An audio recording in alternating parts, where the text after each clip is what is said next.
And three. Good afternoon, ladies and gentlemen, and dear audience. From Conflict and Resilience Research Institute Canada's episode 8, I, I welcome all of you to join in today's discussion. And we have a very interesting panel from our brothers and lady from the university who's doing a PhD, and the whole panel is from Rohingya Development Initiative, and they have a wonderful lineup today. And before we begin, we actually acknowledge that Conflict and Resilience Research Institute Canada is located on original lands of Anishinaabe, Cree, Oji-Cree, Dakota, and Dene peoples, and on the homelands of Métis Nation.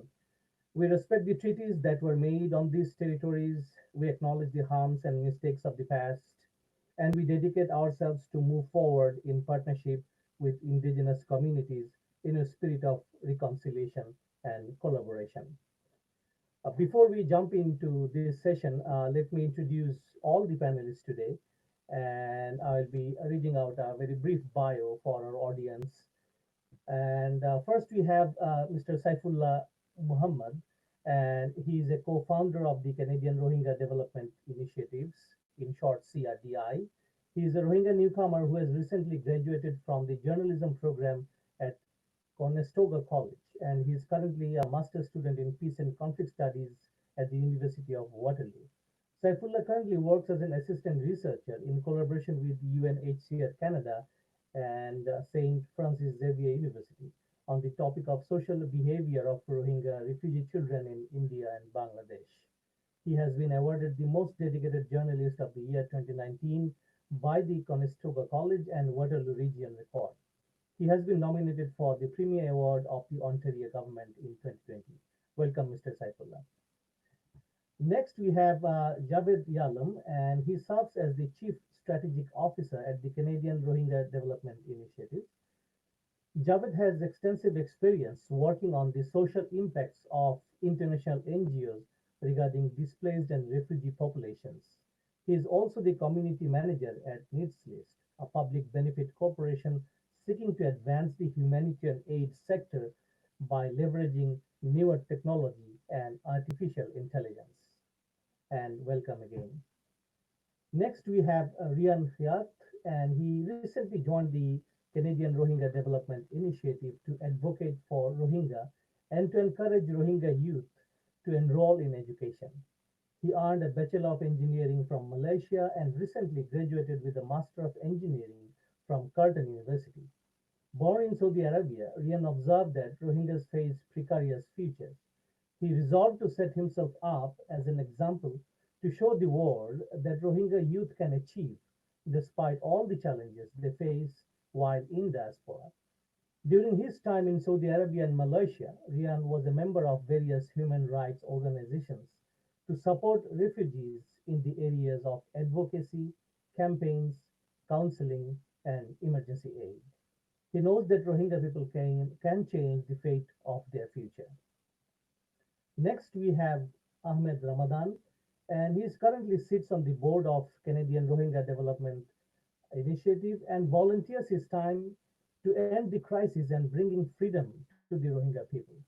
Ahmed is an activist and businessman who has been working tirelessly the last few years, bringing light to the plight of the Rohingyas. He has worked with the Canadian human rights organizations and the Canadian Rohingya community.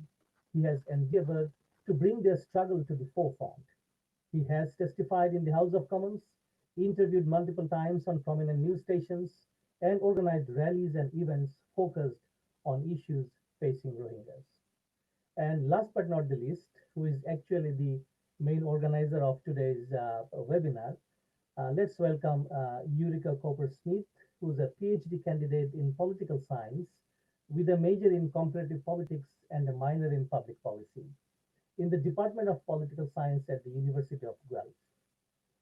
Her main research interests lie in migration, statelessness, and social movements, and her dissertation research investigates the knowledge practices of the Rohingya-led social movement in Canada.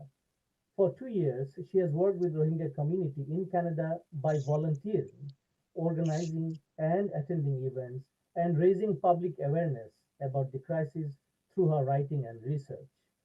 She currently volunteers with the Sentinel Project, an NGO that tracks early signs of genocide and is the director of the Canadian Center on Statelessness. So, dear audience, we have a fantastic panel as we have just heard their activities and work. And I just wanted to add one aspect from our humble effort to raise awareness and research on Rohingya crisis over the past 2.5 years.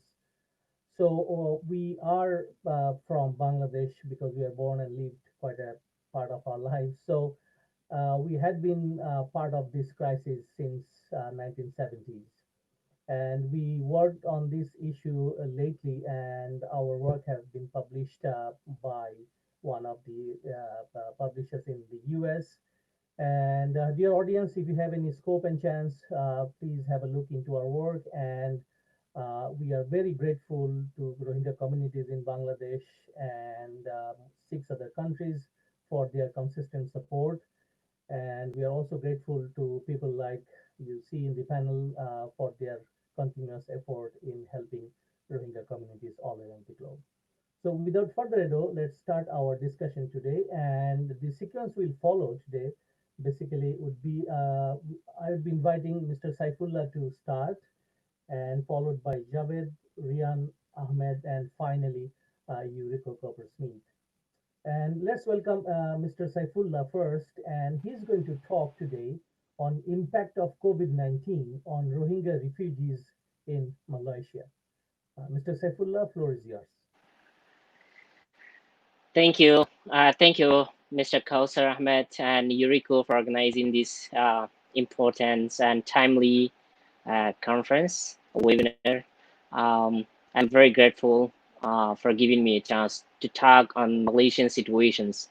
I think we all know the situation in Malaysia is one of the very devastating situations for the Rohingya in this moment. So they are the victim of double hate crimes and pandemic as well. So first of all, I would like to give you a basic background of the Rohingya refugees in Malaysia. There are about 200,000 registered refugees with the UNHCR. Among them, more than 60,000 are Rohingya refugees. But according to an estimate, there would be 150,000 Rohingya registered and unregistered living in Malaysia. And maybe 100,000 or maybe less than 100,000 be unregistered in Malaysia. So Rohingya in Malaysia, I can say they are doubly trapped in this pandemic. After the pandemic, a series of xenophobic petitions and viral posts have called for Rohingya hateful messages targeting the Rohingya community in Malaysia have flourished on social media, especially on Facebook and Twitter. Many posts include discriminatory and dehumanizing languages and images, as well as call for Rohingya in Malaysia to be forcefully terminated or forcefully returned to Myanmar. Numerous online petitions calling for expulsion of the Rohingya were launched on change.org and other platforms as well. Concerning the current situation surrounding the Rohingya refugees in Malaysia, against the backdrop of COVID-19 pandemic, there has been a rising campaign by some section of Malaysian social media user, which we can identify or we can doubt it is a well-organized campaign against the Rohingya people in this pandemic to bring them to make their image a bad image among the Malay society and other Muslim groups. Though it is difficult to say what exactly this trigger behind the campaign, following 3 incidents seems to be possibly triggers.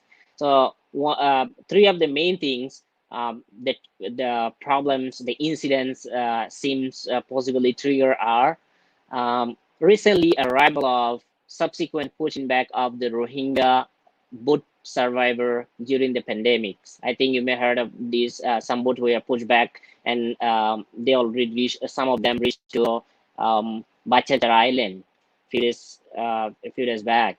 So number two, the problem was the incident was self-proclaimed leader of Rohingya refugees in Malaysia apparently demanding citizenship, equal rights in the country, which is not true at all.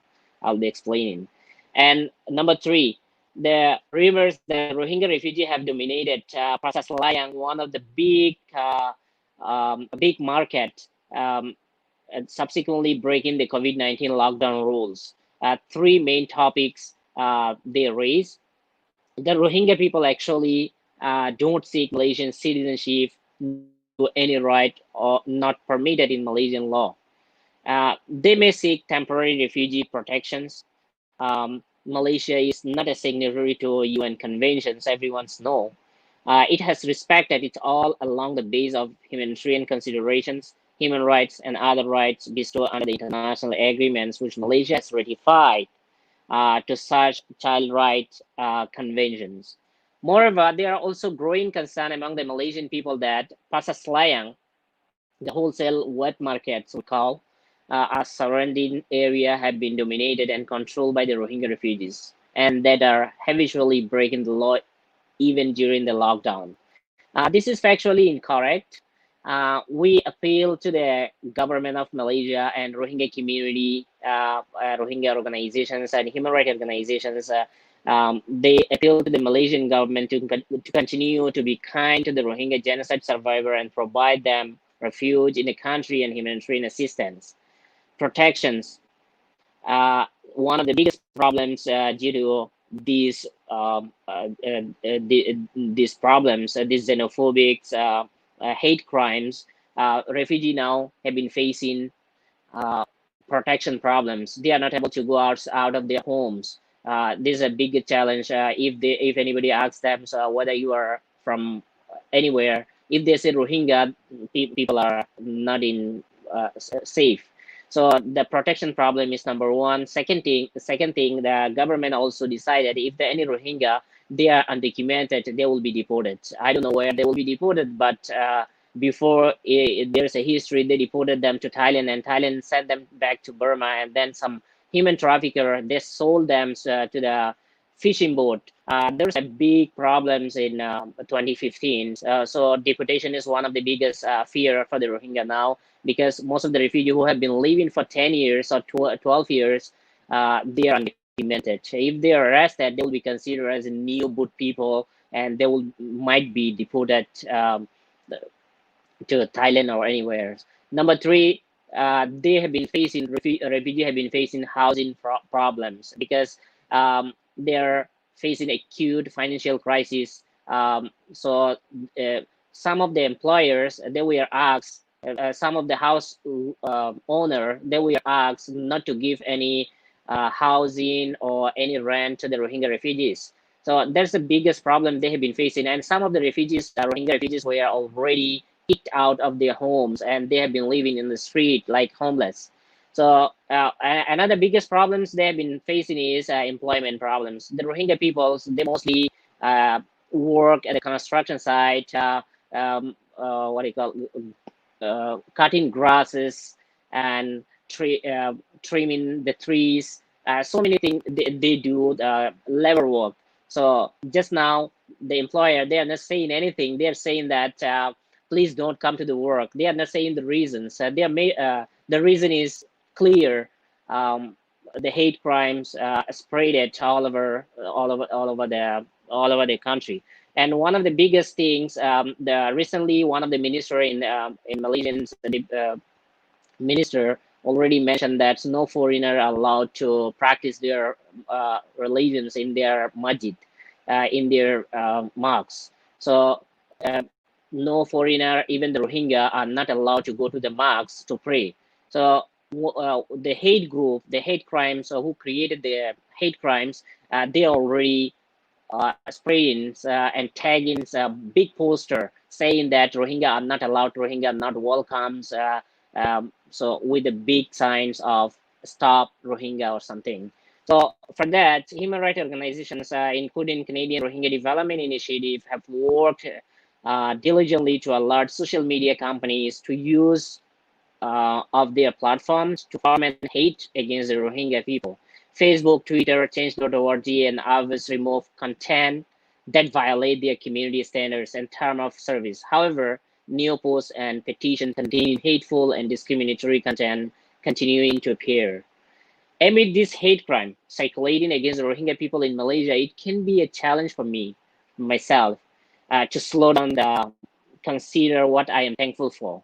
Taking a moment right now, I am asked myself, what I am grateful for Malaysia and thankful to Malaysians. I spent my golden life, my youthhood in Malaysia.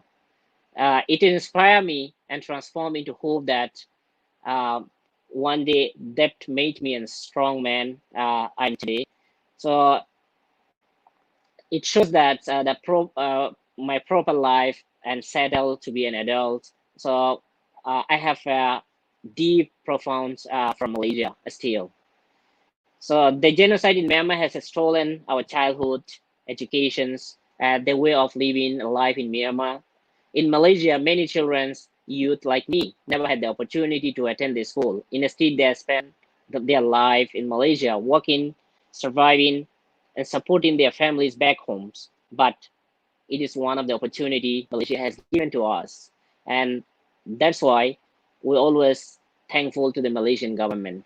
Um, we always urge the local media, local community, and then what they call the government of Malaysia to consider the Rohingya peoples and not their threat, or because the Rohingya peoples, they never wanted to live in Malaysia forever. They wanted to go back to their country one day.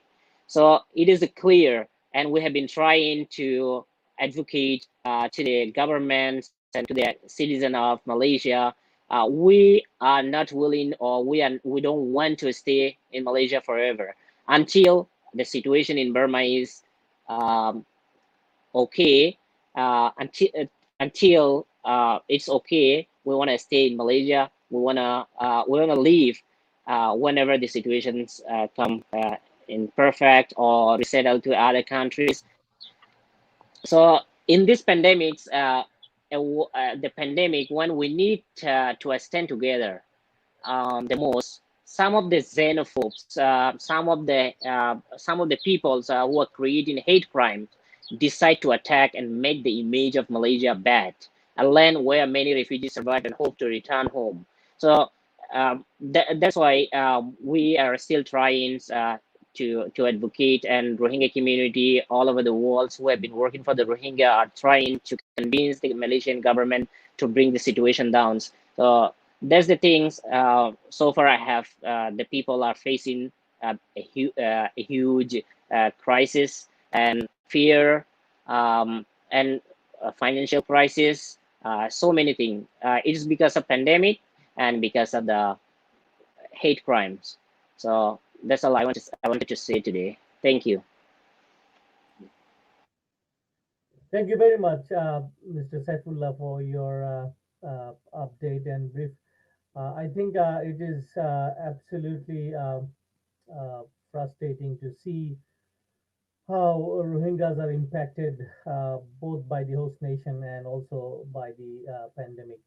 Our next panelist is Javiet Ealom, and he's going to talk about the role of UN and international NGOs, governments, and intergovernmental organizations during COVID-19 and their impacts on refugees and displaced population.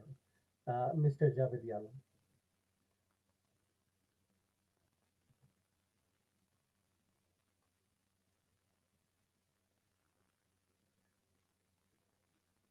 Javiet, just unmute the mic. Oh, thank you.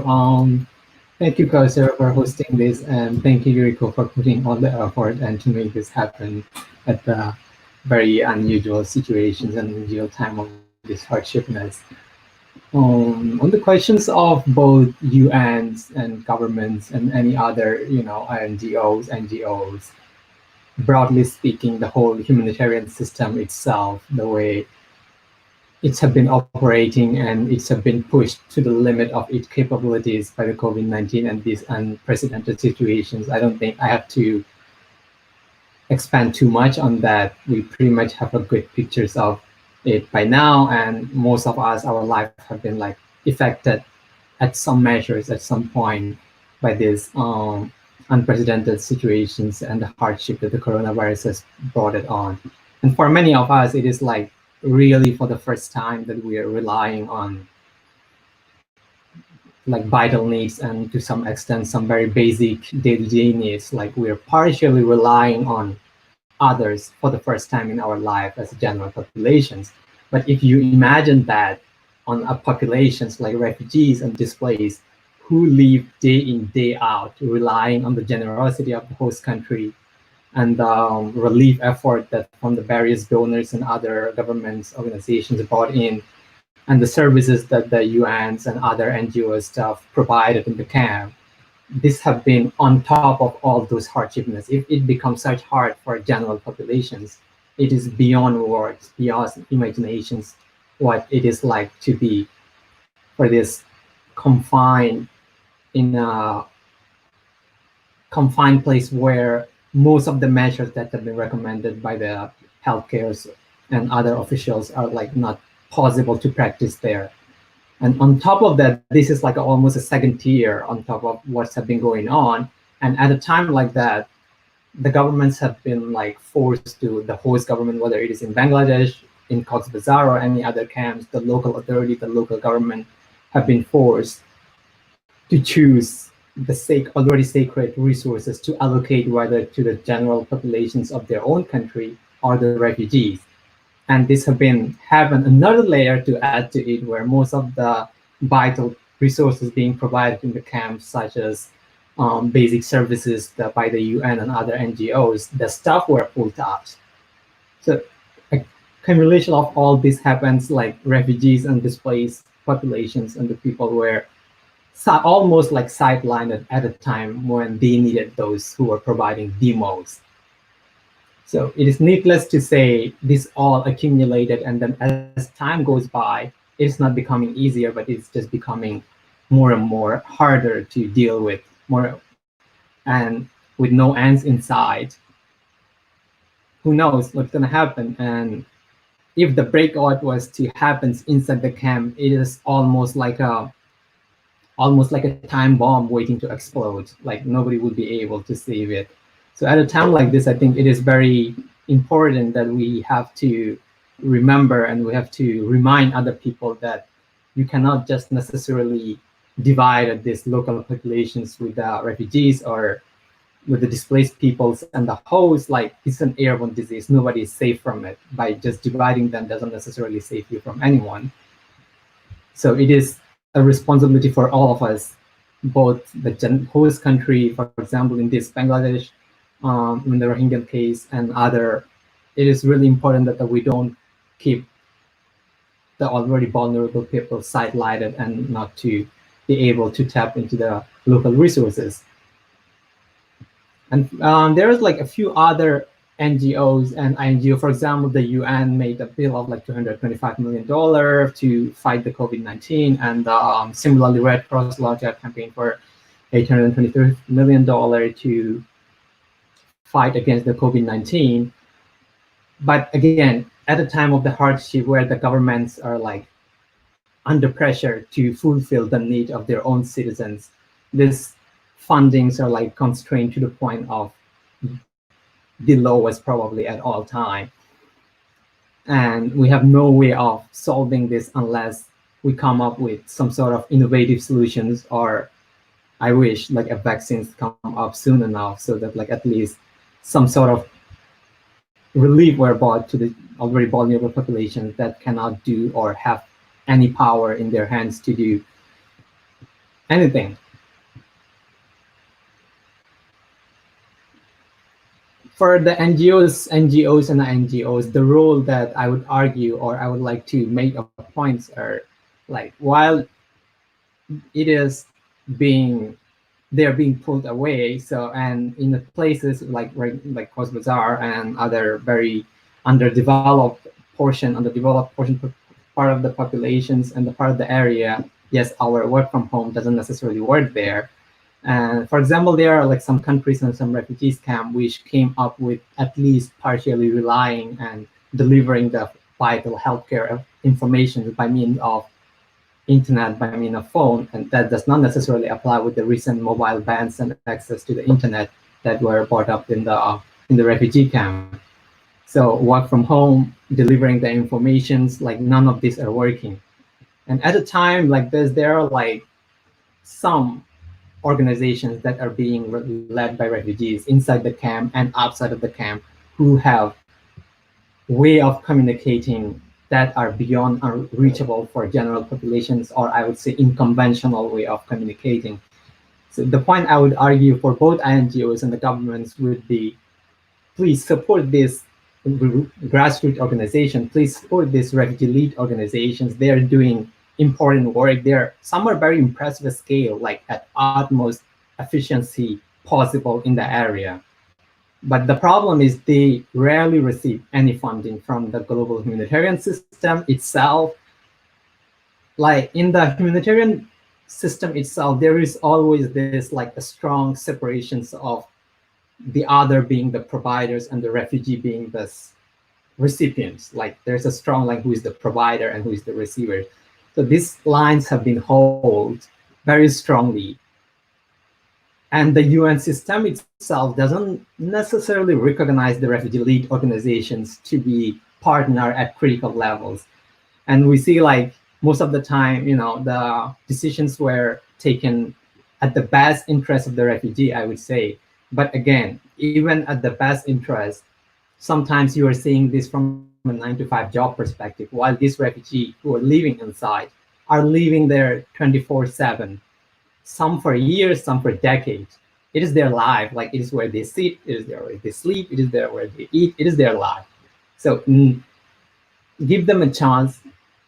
The situations where the coronavirus and the whole pandemic brought in made the usual conventional humanitarian system to almost dysfunctional. This is an innovative way to go forward. This is an innovative way to untap a potential skills and a potential labor that's being, confined without any chance to brought up their skill and without any opportunities to contribute, to the whole problem. Let them save themselves, like let them equip, let them provide them the tools, and I'm pretty sure they will prove like in no time that there is other ways that you can support. And as we say in direct translations from the Rohingya, like you give a man a fish, you feed them, for a meal. You give them a net, you feed them like for the entire seasons. So let them have their tools, give them the nets, and they will prove like in no times that they are capable of to make the living self-efficient under themselves. Yeah, I think both organizations and the governments as well, I think, could do the same. Of course, there are pressures in the local government to fulfill their local populations first, whose boat they rely on. But again, and although it is a different cases, like different country by country, for example, some countries have their funding allocation from the beginning of the budget year, which is for the relief and which is for the locals. But again, we're seeing and talking of situations where nothing is normal. Normal is not the new, not being normal is the new normal. So I would say, let's use this opportunity and then like see what the capabilities of these refugee leads organizations are, and once and for all, recognize them as being the workers, but the one who is suffering, finding the solutions. Nothing can come, I think, effective as the one who is having the pain already. Thank you.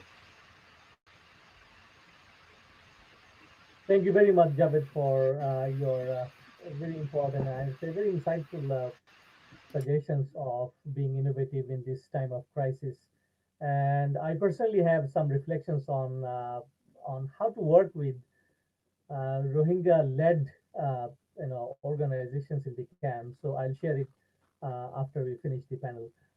So our next panelist today is Riyan Khyyat, and he's going to talk about Rohingya migration in Saudi Arabia, the challenges of the Rohingya communities and the backlash against the communities during the pandemic COVID-19. Floor is yours, Mr. Riyan. Well, thank you very much, Mr. Koser, for hosting this webinar, and thank you, Yuriko, for organizing it. Well, I've been looking around about the Rohingya in Saudi Arabia. There is like, a lack of information that, in the internet, there's nothing much about it. And that's why I wanted to brought this topic. I'm going to give a little background of, Rohingya in Saudi Arabia. They've been migrated to Saudi Arabia since 50s of 20th century, most probably in 1948. So they were there. The first Rohingya people who arrived in Saudi Arabia was in 1940. Yeah, in 1948, around 2,000 people arrived there. It took them a year to reach there, and they have no idea who's the king, what's the situation looks like there. Back then, they don't, there's no access of information, and they just want to run away of the systematic persecutions in Myanmar. And after that, there is like another waves that happened in 1951. That's the second wave that Rohingya people went there. And the third wave is but was in 1963 after the military coup actually happened. So, and that was the mass migration that that happened in that time. So basically, there are around 500,000 Rohingya people in Saudi Arabia. uh, they're living in slums, illegal. They don't have status there. Some of them, they were lucky to make, to have a status there, because what happened is there. So when they arrived there, the king did not know what to do with them, since the Saudi Arabia is not UN signatories. So with the decree of the king, they have given a shelter as a temporary residence there for a couple of years, and then they also, after that, they thought about it, and they was like, all right, where should we take them? And they stayed there for, for generations, up to 6 decades now. And during King Faisal, what happened is that they've been asked to acquire passports, and that's the issue started actually. So Rohingya people don't have passports. How are they going to live there? And one of the most important, requirement to have a temporary residence in Saudi Arabia is to have a passport. So they could not, have the Burmese passport. What they did is they bought passport. They have acquired Pakistani passport. They have acquired Bangladeshi passport in order to stay longer in Saudi Arabia. Some of them they did because they have the money, they have the resources in order to pull this. But there are a lot of people they couldn't, acquire passports, and they have lived, without status in Saudi Arabia for generations. I would say 40 years or 50 years now, and that affected the whole the whole next generation. Actually, they couldn't go to school, and so how? What are these children gonna do when they grow up? Basically they went to charity schools in Saudi Arabia. So as you know, charity school is not that much. They don't have that resources. They don't have that teachers to teach them very well. So they ended up working regular jobs, just like drivers and uh, mostly tailors and labor works. So that was the future of Burmese until up to this date, actually.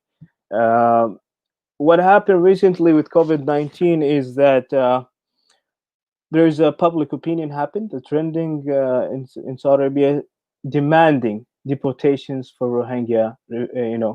Would well, there's is so Rohingya people are not refugees in Saudi Arabia. Just to be clear, because there is no such a word called refugee in Saudi Arabia. It's just a temporary residence. So what happened is that there is a trending hashtag happened, deport Rohingya people because they are the most, dirty people, the most are uneducated people, unemployed. There is, they're not doing anything, so they have a burden on us. Well, if you look at it, what led to this actually is the system itself could not help them to achieve whatever they wanted to be actually. So there's a lot of talks about it, and there's misinformations that happened saying that, oh, they are secret spies for the enemy of Saudi Arabia, just such as Qatar and Turkey. Well, Rohingya people, they wanted to live. They don't want to be part of any politics. They only want to provide foods at their for their homes, and that's it. So I would not believe that's going to happen actually. So and one of other things that they say that they are the reason spreading COVID-19 because they don't listen, they don't comply with the instructions that happens in Saudi Arabia. There is no clear stats says that COVID-19 been spread it out because of Burmese people, and they are trying to pin it on them. I don't know why, but that's how it works actually. And before that, in 2018, there's a sickness happened in Saudi Arabia, and they blamed it also in Burmese people. So whenever the people feel frustrated, they just put it on the Burmese people, and put it on the shoulder of Burmese people, and the Burmese people are just powerless to say anything about it. This is what's happening there, and it's very sad, and it's kept on happening. Unlike the government, which they are trying to do something, for the Burmese people community in Saudi Arabia. Until now, they did not figure out what exactly they can do with them. Citizenship is out of the questions. Permanent residence is out of questions. I would say that they would renew their temporary residence once more, just like happened in King Abdullah time, 2013.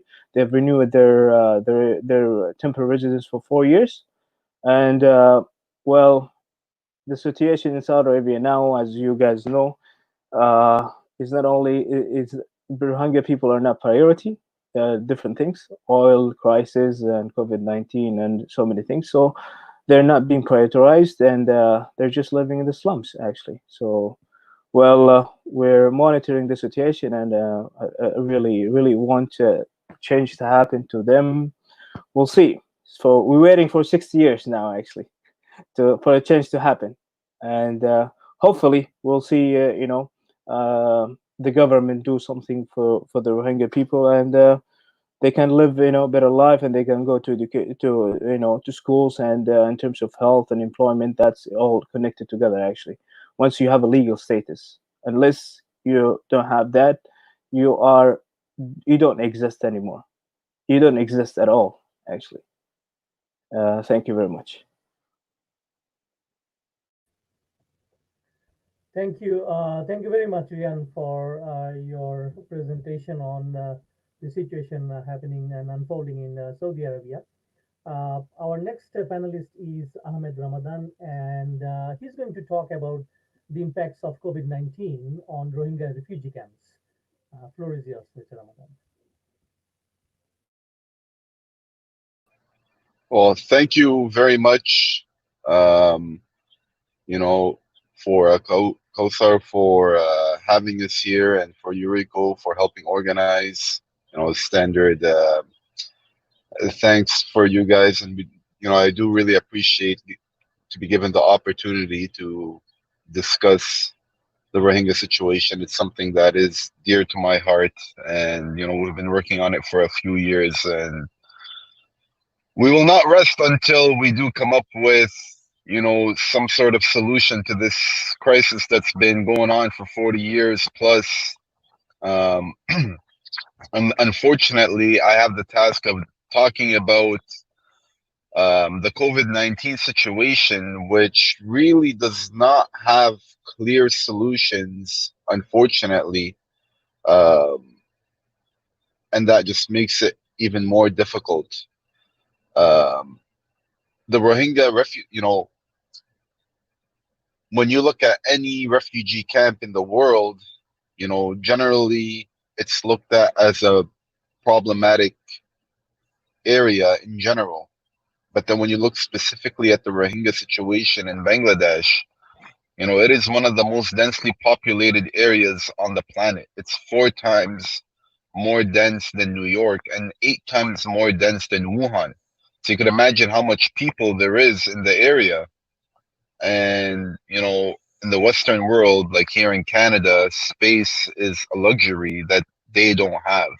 So while we're able to maintain a 2 meter distance, or, you know, you could stay home and feel fine and get food ordered to your house, they don't have that luxury. You know, there's sometimes 8 people living in a little hut, multiple families living in a little area. So social distancing becomes nearly impossible for them to do there. And although the first death because of COVID-19 was reported not too long ago, just a few days ago, it's very likely that the numbers are being underreported. And when I say very likely, it is a certainty that the numbers are being underreported, both in the number of COVID-19 cases and in the number of deaths. That is due to the fact that testing is at a premium to begin with, and then there is a fear and a distrust between the Rohingya refugees, um, you know, and people that are in charge, because there are certain fears that people that go to get tested for COVID-19 will disappear and not come back. So there is, you know, that mistrust, which obviously um, is an important, you know, issue to be resolved that is incumbent on both communities. Um, the other aspect of this is treatment is very limited in in a basic sense, and then once you get into critical care and you need the use of ventilators, only the hospital is able to provide that sort of care. So again, you add another layer on top of the situation that they're able to get any sort of treatment. Um, the situation with COVID-19 has also increased human trafficking in the area. Um, Refugees now are being, you know, manipulated and given hope that they will be able to make it to Malaysia or Thailand or other surrounding countries in the area. Um, and this has increased now because of COVID-19 and people trying to get to some sort of safer area. And then, as was discussed earlier, the fact that there's a ban on the internet in the refugee camp has led to and contributed to the misinformation that goes around, because people cannot get the proper information about COVID-19. So a lot of rumors circulate, and knowing the proper steps in order to avoid outbreaks and the pandemic isn't reaching everybody that it could, had internet been available and people can get legitimate sources for information. So, you know, having the information is a problem, but then once you have the information, you know, obviously we're told social distancing, which we've already discussed the problem there, but on top of it, there's keeping hygienic and clean. I mean, you could imagine this kind of situation and the kind of environment that they live in there, where soap and other hygienic amenities are very limited. So even avoiding the virus in that sense is very difficult as well. And this is a, you know, really for us here to just try to understand the way we live here and how we're trying to avoid the spread of this pandemic, and then the limitation that there is there for them, and on top of them not having information, and beyond them being limited with the resources that they have, they need to go out and still get food and still get, you know, other necessities for their life. So, you know, it is a very difficult situation. This is why when I started, I said really the solution and finding a way to help the Rohingya refugees there is, there's not, it's going to take some innovation. It's going to take some outside of the box thinking, but also, like was discussed earlier, maybe it's going to depend on us finding, a vaccine soon enough. That may be the only way for them to get past the COVID-19 problem.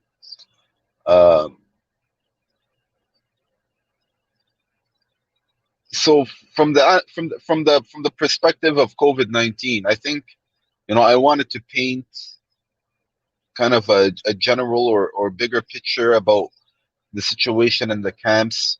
They're going to need help both in donation, even some of the NGOs and people that help in that area have been limited in being able to get into the camps because there is a fear on their lives as well that if they go in, they may spread the virus, but they may also get infected. So right now we just our thoughts and prayers and our heart stays with them, and we continue to do the work from this end to see how we can possibly help and get them past this tragic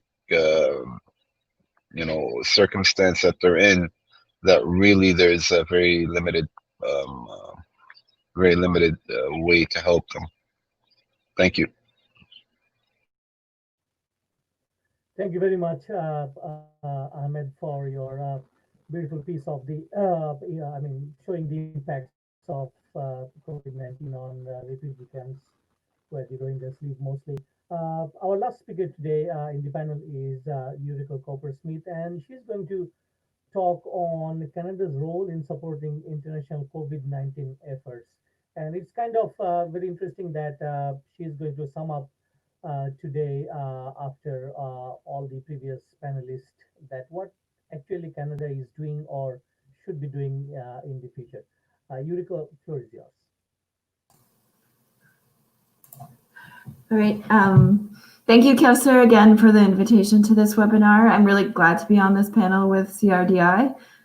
Like you mentioned, I will now bring the focus of the discussion back to Canada, and I think it works well as a wrap-up to our conversation. Since early 2020 here in Canada, we've been flooded with information about and/or directly and indirectly affected by the COVID-19 pandemic. We've heard a lot about the lack of preparedness around the world, the death rates, the numbers of people sick, job losses, the money spent by governments, and the list goes on. Yet through it all, as governments around the world focus on and scramble to respond to the virus internally to its borders, like Javiet said, we haven't heard much about how COVID-19 is affecting those who are in situations of displacement. So in the middle of all this, just last week, the United Nations General Assembly voted on the next group of non-permanent Security Council members. And I went back into the news articles, and in 2016, when first announcing the bid, our Prime Minister had said that from John Humphrey's work on the UN Declaration on Human Rights to Lester B. Pearson's pivotal role in the development of peacekeeping, Canadians have accomplished extraordinary things in support of the United Nations mission to promote human rights, development, peace, and security. We are determined to help the UN make greater strides in support of its goals for all humanity. So after this 4 years long campaign, Canada has disappointingly lost its bid. And so at this critical time where we've been campaigning for human rights on the international stage, I don't think we should not back down from pursuing human rights principles at the international level. So in parallel, over the past few years, as I've been working with different Rohingya groups in the country, this social movement led by the Rohingya diaspora in this country has led to few crises have seized the attention of the government, of the Canadian government, as well as the general public's attention in the way that this crisis, the humanitarian crisis and the genocide has.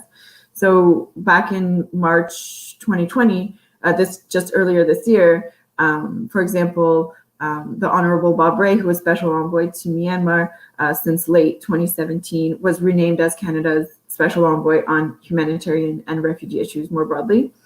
And the Prime Minister, again at this time, noted that we share a global responsibility to meet the needs of displaced and vulnerable people around the world. And he thanked him for his important work on the humanitarian and security crisis in Myanmar's Rakhine State. And he knows he will continue to serve Canadians and the world greatly in his expanded role. So Canada has this, it's framing itself as this human rights defender. And at the same time, we have a very strong social movement here led by the Rohingya diaspora. So during the COVID-19 pandemic, we can't lose ground. We can't lose the ground that has been made. So Canada, non-governmental groups and activists stepping up and addressing the multiplexed challenges, as all the people on the panel before me have mentioned, would mean that the momentum behind the crisis led by the activists here won't be lost. Canada has made some commitments around international aid to COVID-19 around the world. So in March and early April, our Minister of International Development announced 159.5 million in funding to support the efforts to fight the COVID-19 pandemic. Earlier in the year, the government also provided some funding to the World Health Organization. So these are some great steps forward, but I think that the pressure needs to be kept up because there are still many challenges around, as everyone mentioned already, the basic infrastructure, the lack of internet, lack of healthcare, lack of education. These are all problems that existed pre-pandemic that are just exacerbated by the pandemic. So I think that Canada can still make a tangible difference in the arena of international human rights, regardless of not obtaining the UN Security Council seat. The government can campaign for Rohingyas if it chooses to step into the crisis with more intention and more specific intention and explicit commitments. There's already some work being done on the ground, but it can further offset the costs of healthcare in the camps, basic infrastructure, the supplies needed, the personal protective equipment to stop the virus. As Ahmed mentioned, there's a whole litany of issues that the government can address. And I think that advocacy around ending the transportation of refugees under the pretext of protection on the island of Bashanchar and the internet blackout so that refugees can get the basic fundamental information from friends and family and news sources is critical in a time like this.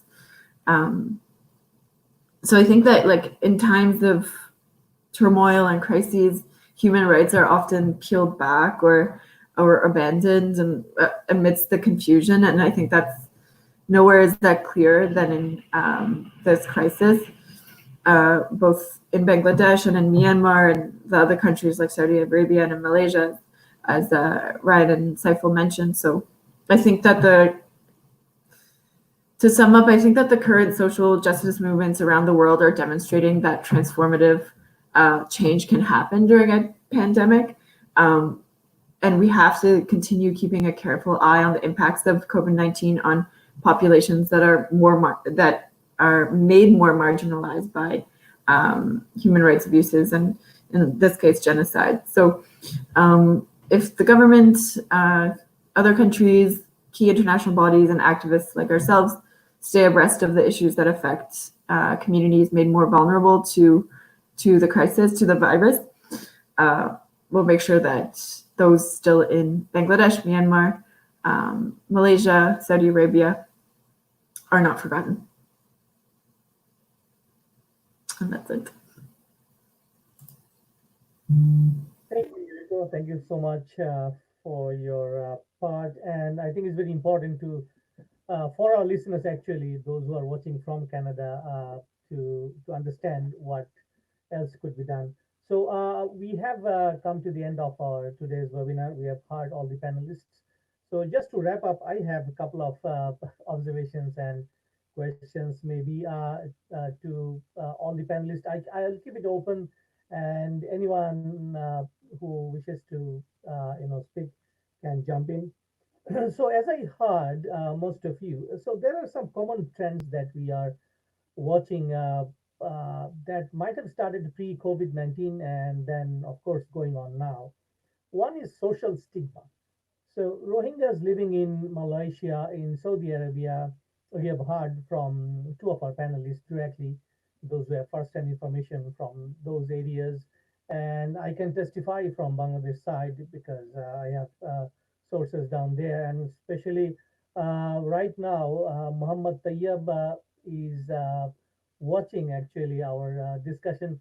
And Muhammad Tayyab is from Winnipeg. And we know each other, and so he's in Bangladesh now. So as I was saying, that there are some trends that we are watching, which is very frustrating, and I would say this is kind of dangerous because from Saudi Arabia, Malaysia, and Bangladesh, we hear from other countries, not from Bangladesh, deportation. So what actually this deportation would look like, and where they are going to be deported? And I can also testify here from our previous research that from India and Pakistan, there were number of Rohingyas, they were actually deported and they all ended up in Bangladesh. So it's a kind of whole complex, social stigma then which leads to policies by the host countries, and they deport Rohingyas randomly from their places to Bangladesh, and that has already become a policy concern and within the Bangladeshi policymakers, as we spoke in two of our fieldworks, and we keep on speaking. So my observation and questions, in a way that to all of you, what do you think can be done so that the social stigma does not spread widespread in the host community or among the policymakers? So what do you think we should be doing from outside, let's say, from Canada or the diaspora communities abroad?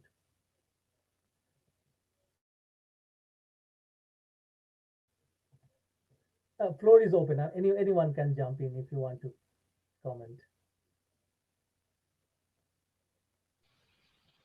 Really, the way and the best way to combat this sort of stigmatization, um, what we were able to do at the beginning of when I started working on the Rohingya situation.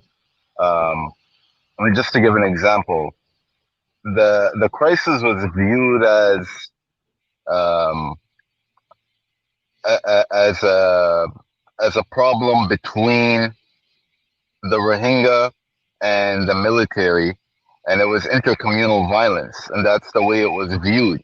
And it took a lot of effort from organizations um, to spread information that really portrayed the crisis as it is, which is it is a minority being persecuted by a military. And now, for the most part, when you read, articles and newspapers, that is usually reflected, where it's no longer spoken as intercommunal violence. It is spoken as, either a genocide or, crimes against humanity and so on. So the Rohingya are looked as truly victims instead of they're viewed as equal with the military and fighting against each other. In that same sense, it's going to take, again, the work and efforts of, organizations like CRDI, other non-profit organizations, spreading and getting that proper information out there through the media, through events, through conferences, and, webinars like the one we have today, in order to make sure that that stigma is changed.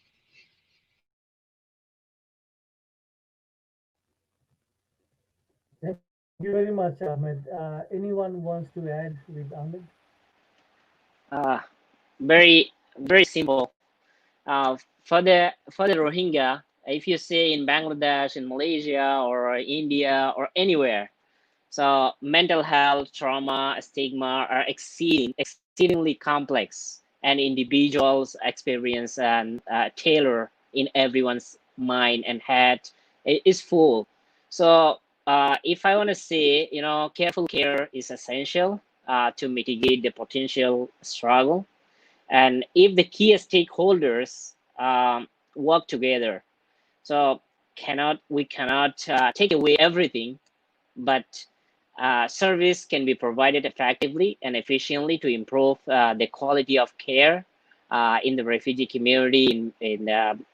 For example, if I talked about the Rohingya refugees in in Malaysia, right? So the thing is, in Malaysia, Rohingya are not given any food, any financial support by any governments or any NGOs.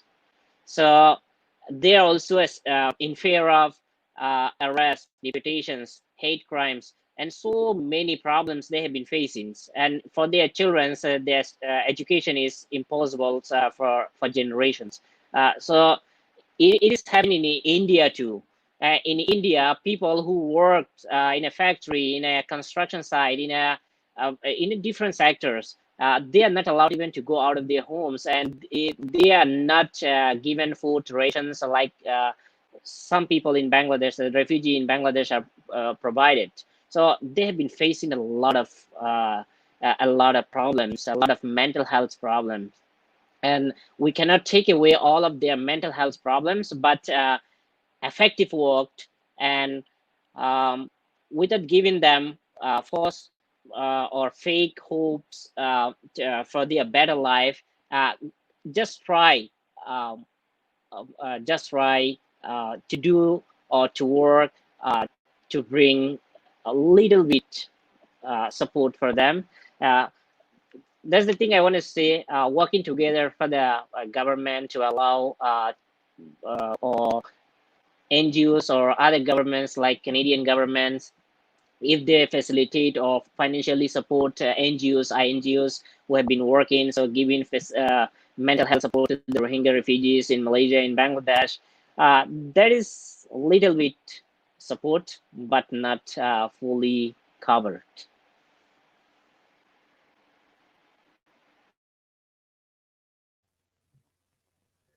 Thank you very much, Mr. Saifullah. So, if you do not have any observations on my previous questions, my next question is to Mr. Javiet. You have actually brought out a very interesting angle of humanitarian agencies and how they work.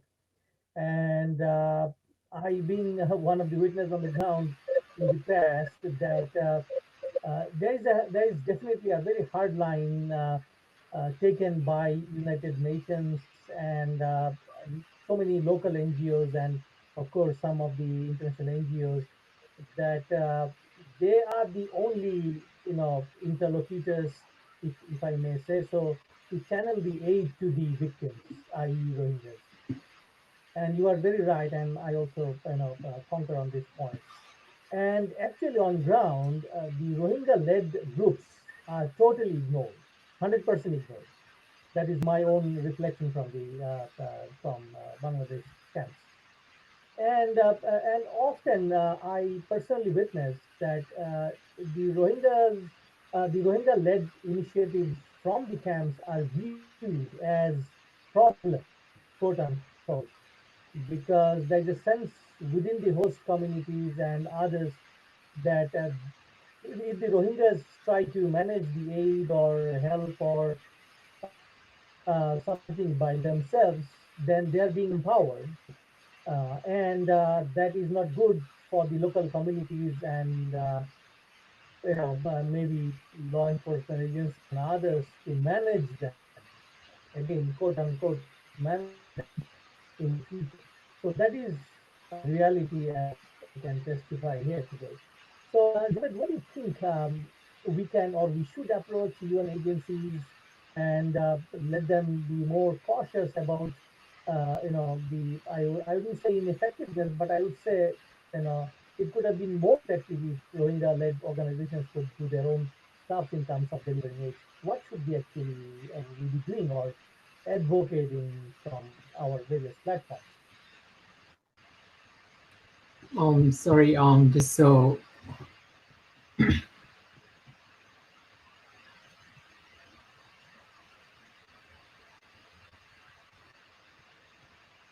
Yes, go ahead, Javiet. okay. So one of the basic issues that are being ignored or often seems um, as extra burdens or problems of like certain things is um, if you do not invite someone to the table, you're not really seeing them as a second person. You're most of the time the news, the rumors, I would say, not even news, and all the other materials or stories or everything that often reach to the systems are always filtered by certain medias, filtered by the press, filtered by the local authorities. Not necessarily, no need to mention that it has been altered sometimes to fix the agenda of the local authority or whoever they are passing the filter. So you're not often getting the authentic image. When I say you're tapping into the potential, is like you are not seeing their full capabilities. There is potential, it is lying there. In order to be able to empower and I would say to open up the potential, the skill, the talent, you have to talk to them as a second person. You cannot necessarily rely on the third party narratives that have been often, you know, at best distorted. If I wouldn't say altered, at best it is distorted. So I would say invite them to the tables and hear from them as a second person. And again, we have seen time to time the decisions being taken on behalf of the judges are like the heart of this all decision maker. It is in their best interest. But the problem is not to discredit what all this help, all this, help and resources and the talent these other third parties are like giving, not to discredit it, but still you're seeing it as from a 9 to 5 perspective. Give them someone who is living inside a chance, not hearing to them through an interpreter who is probably not aware of the whole situations, of a narrative that's being lost in the translations, transformed and filtered through the press and then different reporting, editing. By the time it reached, it hardly carried the authentic meaning and the authentic arguments. It just carried a paragraph, a sentence, a report that also fit the agenda of the reporting party. So I would say invite them, hear from them as a second person, not a third party. If you do not have direct access, and we have seen like from time to time at CRDI and all some of the work that we've done, like most of this reporting person or the reporting main body are actually not allowed in the field. So how are you reporting? Like they rely on the report of someone. So it's like report based on the report of someone who have never been to the camp. So I'm like almost 99.99% sure that you are never getting an authentic reality of the camp. Just enable these youths. We have extraordinary talented people inside the camp. Most of them probably, exceed the amount of work others are doing at a much, much more lower cost, at a much better efficiency, sometimes faster, I would say, because you do not have to rely on interpreter and all the other third-party burden. Thank you.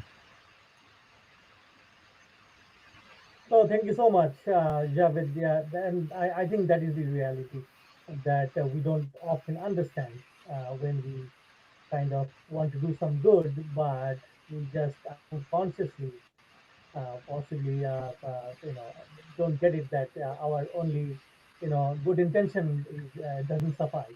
Okay, moving on to the questions that we received so far, and I hope you have seen. So I'm taking one question from Dr. Mazhar ul Islam from Bangladesh, and it's a kind of informational question he's trying to get from possibly Brother Saifullah.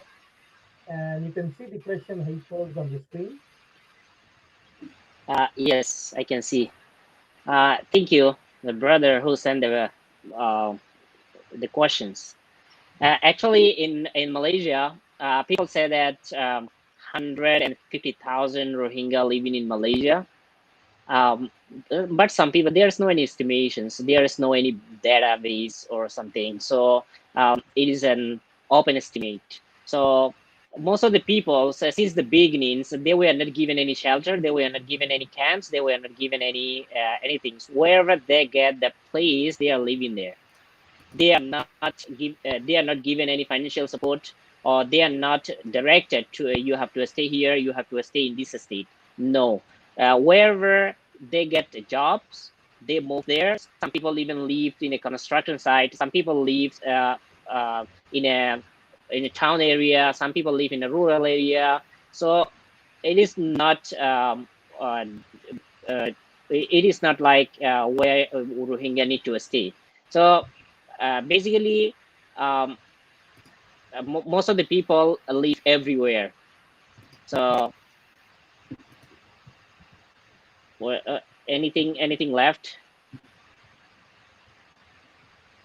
No, I think, yeah, I think he just wanted to know the on-ground situation in Malaysia. So yeah, I think you have covered very well. I'll take the next question here, and it's from Mr. Sarwat Hussain, and he is very interested to know from your perspective how Bangladesh is doing so far as a host country.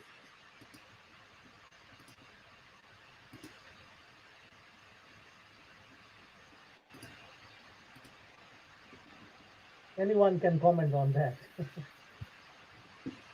if you want. Okay.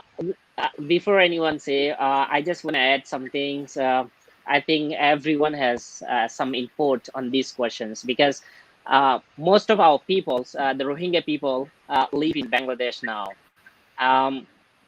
We know, everyone knows, Bangladesh is overpopulated. Bangladesh is a poor country. Bangladesh is a very small country. Even though a series of Rohingya exodus beginning from 1978, they have been given shelter. Even though sometimes they say it became a burden for us. It is true, it is a burden for them. But that is the only country, Bangladesh is the only country which digests more than 1 million Rohingya forever. If you see 1991, 1992, there were 250,000 Rohingyas. Still, more than 30,000 Rohingyas still remaining there in Bangladesh. So they have been using resources and everything. Yes, it is right. But they are not a powerful country like Canada or other country to push Myanmar to accept all the refugees.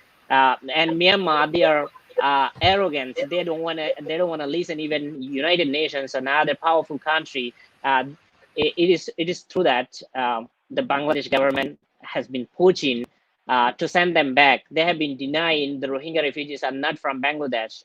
They are from Myanmar. It became a burden for us, and it is a responsibility of other countries. Recently, the Foreign Minister Abdul Momen, he mentioned that European countries, if you have a lot of space, bring them to your country. So nobody responded on that. So I'm writing an article on that to respond the articles, the positive response on that. So yeah, we have deep gratitude for Bangladesh and Bangladeshi people for giving us a shelter, for welcoming us. You know, there are some reactions from some people, yes, because some people are affected. Even Rohingya people, some Rohingya people are affected by some locals, and some local are affected by the what do you call, by the refugees. Yes, that's true. That's why we always say that yes, we came here in a country where we need to go back to. Until we go back to our country, we need to stay this country very carefully, very safely, and we have to maintain the rule and law of Bangladesh. And finally, I want to say we always thanks and grateful to Bangladesh and Bangladeshi people. Thank you very much. Just to be cautious about time, I'll take the last question here, and it's kind of based on the current situation globally and where we find countries like others to keep this discussion going on. And here's the question.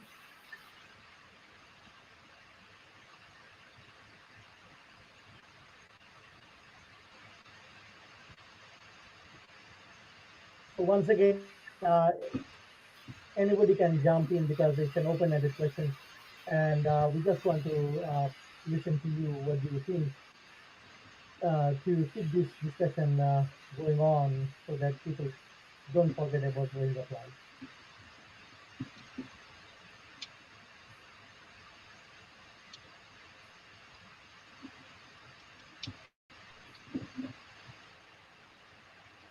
Well, I think I can pitch in, and feels free to other whoever can pitch in, like their other who might have other opinions. I think both are not a problem that become a problem last night so that it could be solved overnight. Like these both are more than problems, actually, some like institutional problems that have been, um, in place by various governments and then implemented and carried on by, like, preceding governments. So it's been there being implemented systematically for decades, if not centuries. So it's not a problem that, like, we can solve overnight.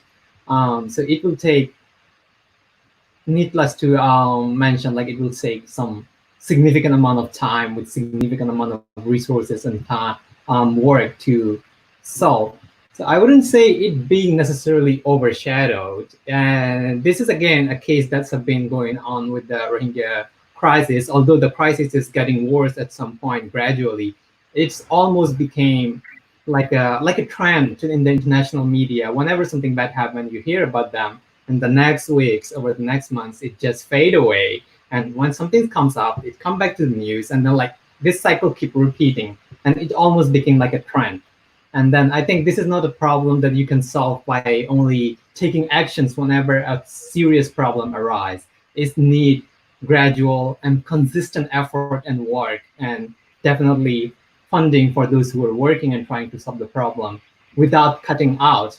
Not just like this whole problems do not arise and goes down every 4 years as the government change. This have been like 40 years, and for decades like this have been for so long. So it's need to, like, without disruptions, work and consistent work without disruptions, that until it's no longer a problem or until it's being eliminated.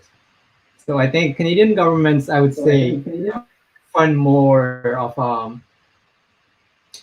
undisrupted effort and undisrupted funding that kind of do not push back to zero. Then well, after 4 years, if a government changed, then the new government came, and then like you have to start from the scratch again. So like it is very important not to have the disrupted moments in the middle that keep the momentum going, so that like others can build on whatever being achieved.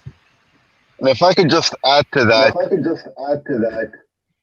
we had previously a campaign to try to get the situation labeled as a genocide by the Canadian government, which we accomplished. And the other things such as funding and certain other items. For anybody that is interested in helping us out, you could visit Rohingya.ca and sign up. We will be releasing in the coming months and the coming weeks another program with very specific asks and an agenda in order to look at what the next steps are to help the Rohingya people and move forward in this situation where we could return them, get their freedom, their dignity, get them their citizenship, and they won't be limited to living in camps, refugee camps their whole lives, or they could be part of society and part of contributing and living and having their dignity and honor. So visit Rohingya.ca. That's a CRDI website, and we will be reaching out to anybody that signs up, shortly in the coming weeks, with very specific task and agenda where you can help out. Thank you very much, Ahmed. So we are at the fag end, and before we conclude, we usually ask our panelists to speak last words, maybe a sentence or two. So we'll go. I mean, whoever can start, feel free. So your last words about the crisis, COVID-19, and our roles, both international and locals. Thank you. Yeah, go ahead. Anyone can start, and then we'll just finish one after another.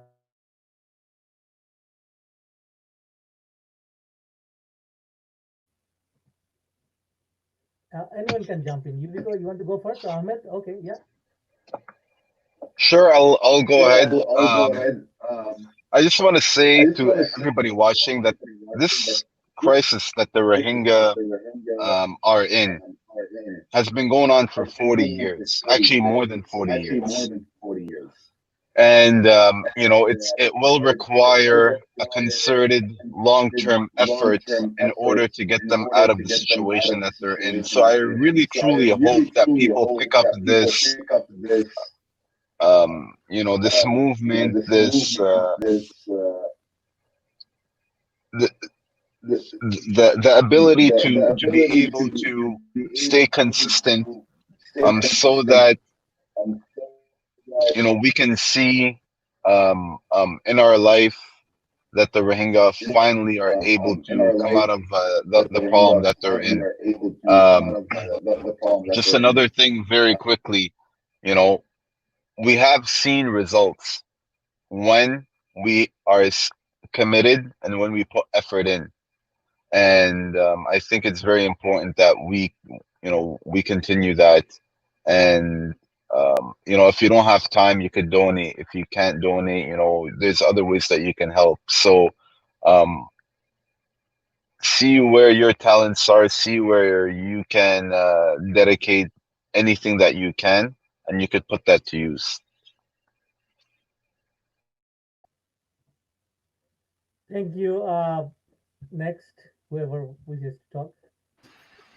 Uh, Thank you. Thank you. My last my last word will be for the refugees in Malaysia, in Bangladesh, in India, and everywhere, even in Canada. Social support is essential to the well-being of people, refugees, IDPs, especially those in dire situations everywhere. Most of the service in the camp or everywhere now providing from homes, and the center being closed in the camp as well. So for me, having a social connections and a network of supporters can boost self-esteem, help with social availability, and generally reduce mental pressure and make it easier to function in different situations for the Rohingya refugees and other people as well. Thank you very much for hosting Thank you very us. much for hosting us.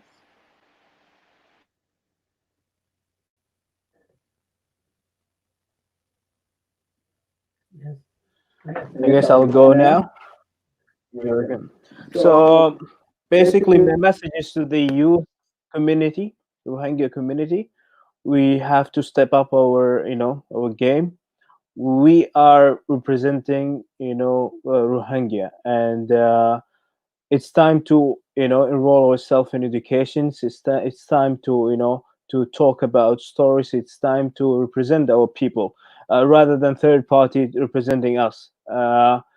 We have been seeing the news and reading a lot of articles about Rohingya, but surprisingly we'll see that it's not the Rohingya writer or Rohingya speaker or Rohingya representative.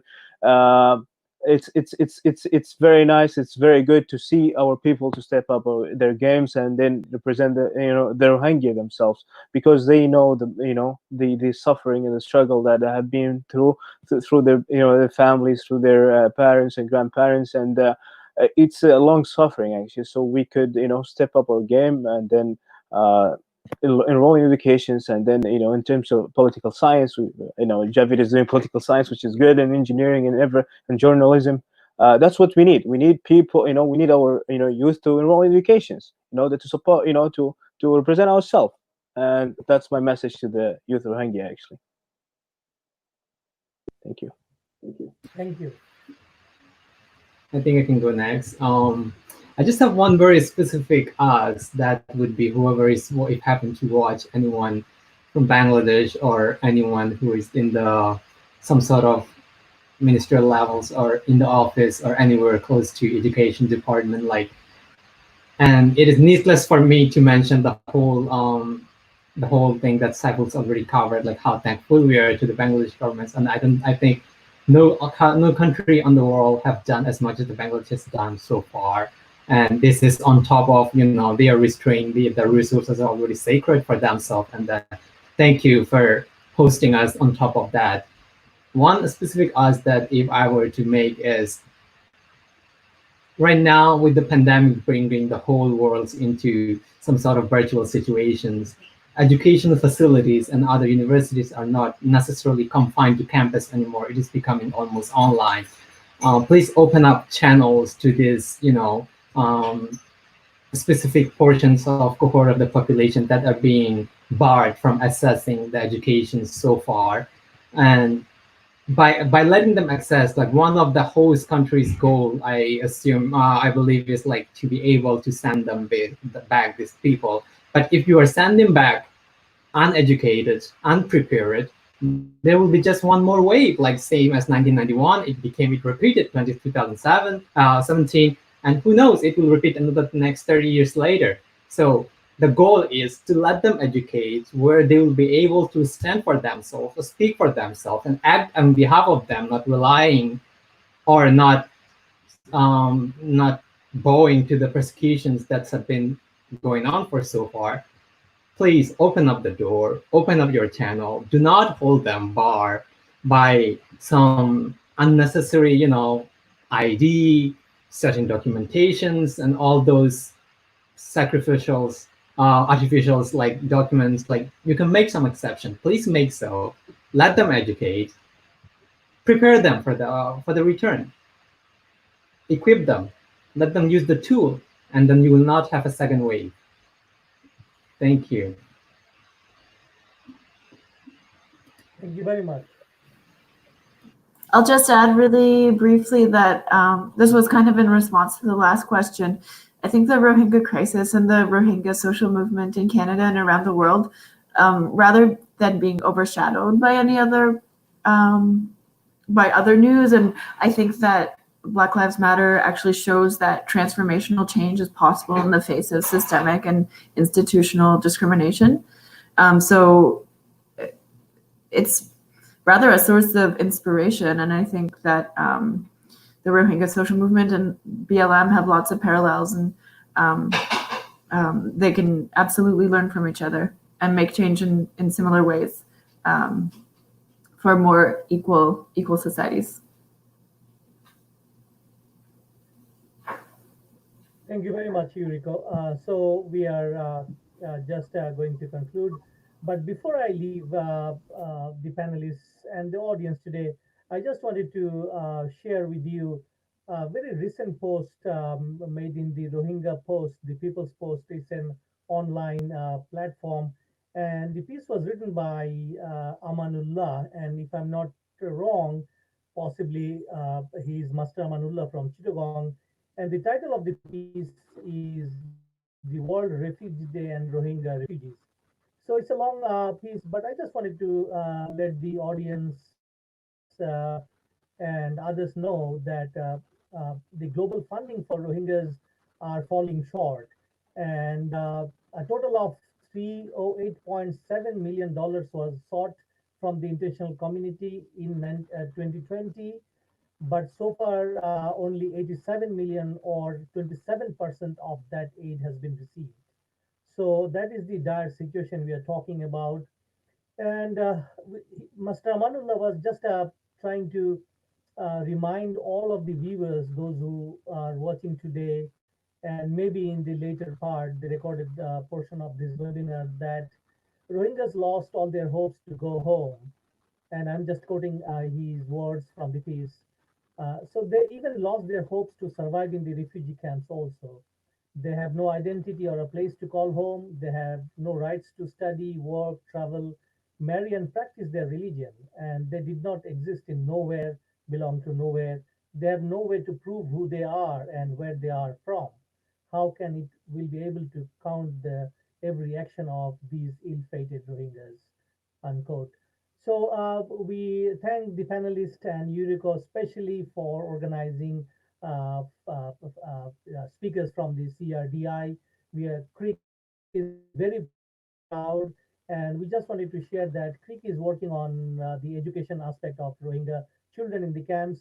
We have just received a very small, humble fund from Manitoba International Council, MCIC, based in Manitoba, and we are implementing a very small pilot project of educating Rohingya adolescents in the camps. And you will have all the information in our website, and we would be very happy if we receive support from you guys. And if you have any allies, please direct to us. And we have, in fact, sought a, I would say, a substantial funding from Rotary International through Global Grant. So, unfortunately, it is still not very clear whether we can go ahead, but we are trying our best. And before I conclude finally, thank you so much once again, panelists. And dear viewers, please do not forget our Rohingya brothers and sisters, those who are languishing in more than 6 countries, as we have heard today. We have a responsibility to protect. And although it's a state, philosophy, some of these states, and actually UN philosophy, but we have all these obligations and responsibility. So thank you very much once again. Have a nice rest of the day, and we'll meet each other again. Goodbye.